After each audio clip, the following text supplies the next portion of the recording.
One of the questions that ends up happening is people are asking about what is important.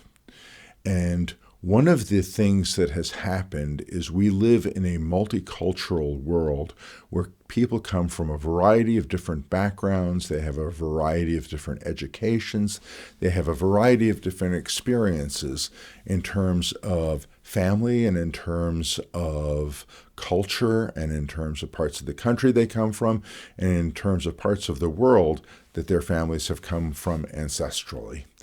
And as we take a look at this, there has been kind of like a go along to get along tendency where nobody wants to exert their own understanding in too heavy-handed a fashion to the point where they might end up being considered to be less than accommodating to other people.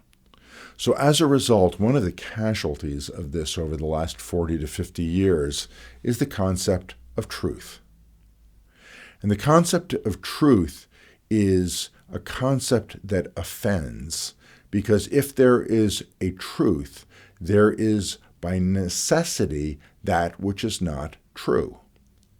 And I think that every person has been victimized at one point or time or another by a lie. But the truth of the matter is this, that if there is truth, there is by necessity lies.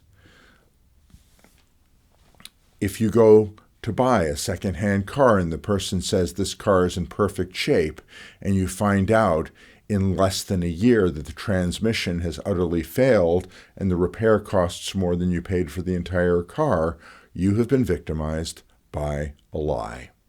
Likewise, if someone tells you that a particular product is going to be really good and you put hard-earned money into that product and find out that that product was far from good, this also is a problem.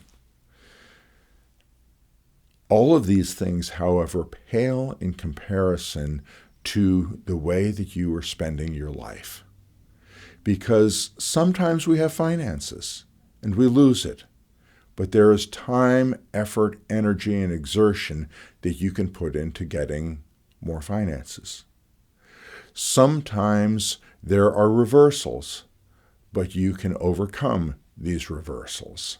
Sometimes you buy a less than perfect product, but you can put resource into making this happen. But honestly, you only get one life. And the one life that you get is a life that has to be lived carefully, thoughtfully, and intentionally.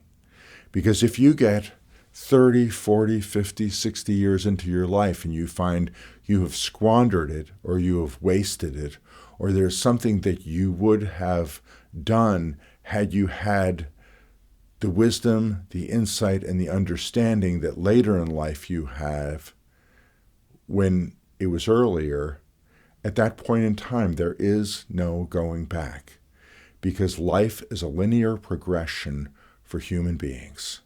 We start at the beginning, we move through, and we come to an end.